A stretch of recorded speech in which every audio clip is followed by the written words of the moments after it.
Hey guys, welcome back to our YouTube channel Financeable. Today, in this video, let's learn about how to log into Santander Bank online banking. So let's get started. At first, let's get into any browser and search for Santander Bank login. Now click on this first website. Now we can see this login option on the top right corner. So let's tap on this and we get this tab open. Simply enter a username here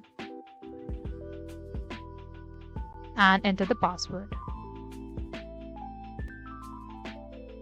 And once you are done, simply click on login over here. If you have forgotten your password, you can go for forgot password, and if you have forgotten user ID, you can go on forgot user ID here. And if you want to register, you can go on enroll now. So this is all. After clicking on login, you'll get into Santander banking interface.